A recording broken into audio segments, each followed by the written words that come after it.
The Wendigo, cannibal spirit of the northern forests.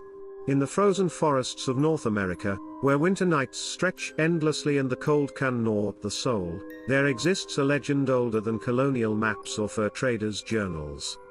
It is the Wendigo, a creature of hunger, greed, and endless appetite. Among the Algonquin-speaking peoples of the northern United States and Canada, the Wendigo is not just a monster. It is a warning. The Wendigo appears in many forms across indigenous traditions, but its essence is always the same, a spirit of insatiable hunger, often born when a human succumbs to cannibalism in the depths of winter. In times when food was scarce, communities feared not only starvation, but the corruption of body and spirit that could follow if someone broke the ultimate taboo. Descriptions of the Wendigo vary. Some stories portray it as a towering, emaciated humanoid with sunken eyes, skeletal features, and skin stretched tight over bone. Others describe it as having the head of a stag, with antlers rising like twisted trees. Always, it is gaunt, grotesque, and terrifying. Its heart is made of ice, and its hunger can never be satisfied. Each person it consumes only makes it grow larger, hungrier, and more monstrous. For the Algonquin, Cree, and Ojibwe, the Wendigo was not just a physical threat, it was a moral and spiritual one. It represented excess, greed, and the dangers of losing one's humanity. Communities used the story to teach the importance of sharing food, resisting selfishness, and preserving harmony in times of hardship. But the Wendigo is more than a cautionary tale. There are accounts of Wendigo sightings and even a phenomenon known as Wendigo psychosis, a cultural illness described in early ethnographic records. Individuals afflicted with this condition reportedly developed an intense fear of turning into a cannibal, or a belief that they already had. Though controversial and debated among psychologists, it shows how deeply the legend was woven into cultural identity and mental health. European settlers and fur traders also carried stories of the Wendigo back to their own communities. Tales of a strange beast in the northern wilderness circulated widely in the 18th and 19th centuries, fueling the idea of the North as a land of lurking terrors.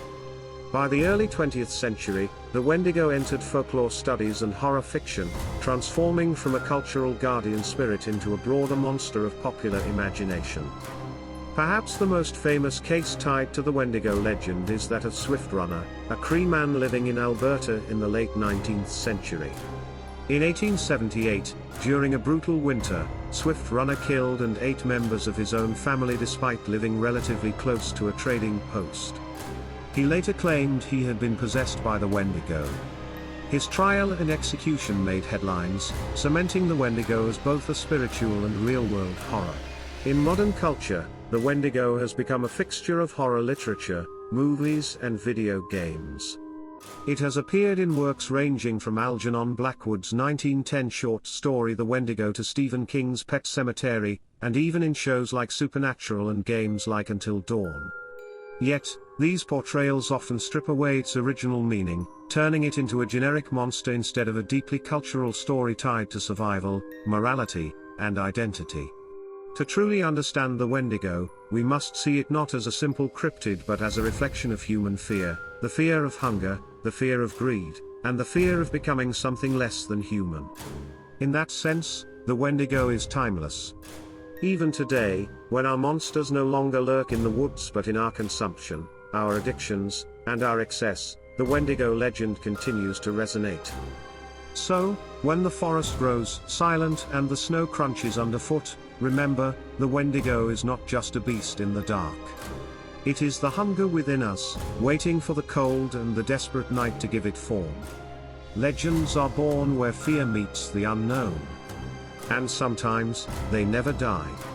Whether this story is truth, myth, or something stranger still, it has left its mark on our history and imagination.